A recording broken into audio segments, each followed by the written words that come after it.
Is there a relationship between how much companies spend on their research and development budget and how innovative they are? Well, that question was something that PricewaterhouseCoopers asked themselves, and they looked at the R&D budgets for these big public companies. And you may be surprised, but in 2015, the company that spent the most on R&D was Volkswagen with 15.3 billion. Samsung is a digital company, only 14.1. Now, you may think, well, but where's Apple? Where's Tesla? Where's Google? Yeah, well, they're much lower in the rankings. Google only spent $9.8 billion. Apple is number 18 with only $6 billion on that, and Tesla is not even in the list. But as we know from recent developments like the diesel scandal, the cheating scandal, we realize that R&D spending is probably not a good indicator of how innovative companies are. So PwC went another step and said, well, let's ask several hundred executives what companies they rate as innovative. And the list looks very different from that perspective. There is Apple, there's Google, there's Tesla, the Samsung is now fourth. But most of the other companies that we've seen in this former chart are gone. They're not in there anymore. Now, is this now the right way to measure innovation? Because it's basically a survey, and these executives may look at it from past experiences. That's what I see, what Apple is doing or what Tesla has been doing. And that is a question that was now Kristen Claytonson, the author of The Innovator's Dilemma, analyzed. And he went a very different route. He and his colleagues, they looked at market evaluation and revenues of companies. So what they saw is that when you look in an ideal world at the market capitalization of publicly listed companies and compare it to their revenue, in an ideal world, this would be balancing each other out. So this would be at the same level. Yeah, you have the revenue, and that is the valuation of the company. But in fact, what we see is that some companies have much higher valuations, higher share prices, and others have lower prices and are below that thing. So they have a negative market capitalization when you look at the revenue. And he called it the innovation premium. A company where shareholders expect that this company can capture even more of the market in the future are willing to pay more for the shares and thus bring it up to a higher market evaluation. And here we see then suddenly Tesla Motors leading the pack with an 84% innovation premium. That means 84% higher than the current revenue would indicate. Salesforce, 77. And then suddenly we have companies in there that we would never expect. Insight. Who has heard of Insight? Yeah?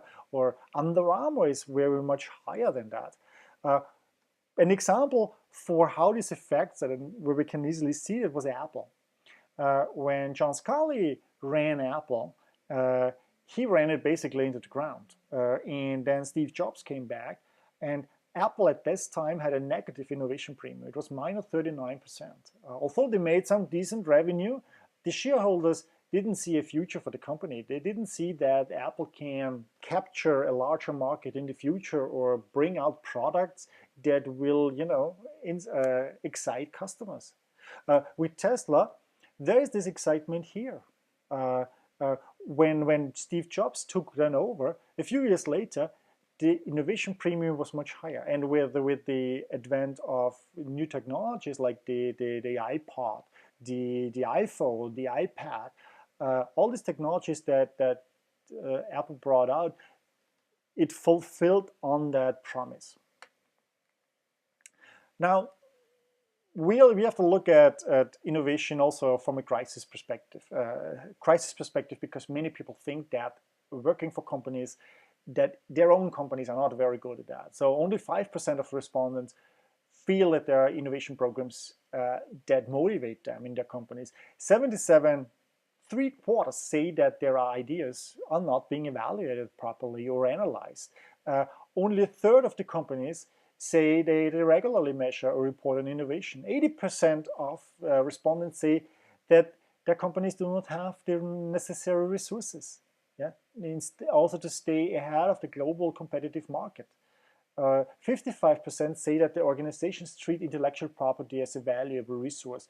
45% basically say no, they don't. They don't see IP as an important resource.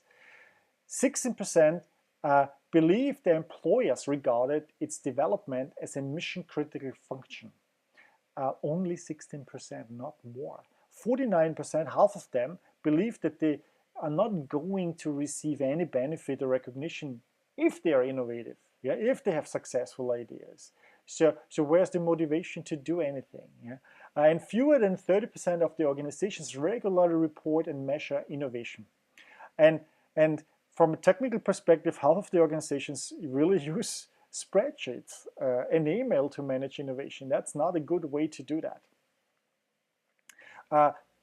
This innovation crisis spills over also in an engagement crisis. When the Gallup Institute does every year a survey on workplaces of how engaged people are at work. And for the US, only 30% are engaged.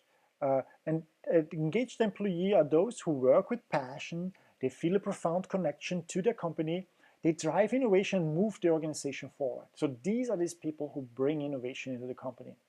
52% are not engaged. That means they do exactly what they're being told, not more, not less. And then those that are actively disengaged account for 18% in the US.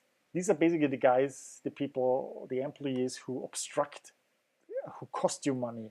These are the Wallis, if you know Dilbert comics. These are the Wallis there. Now you may think, 30%, that's really not a lot, not much.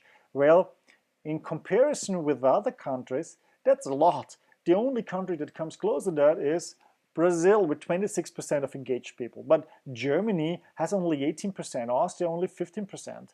And that goes on for many countries like this. Then China has only 6% engaged employees. India also not more than 6 to 9%. Alone for the US, it is estimated that every year $450 to $650 billion are lost because of unengaged employees in productivity. And it's not just a theoretical construct, it's also something that hits us.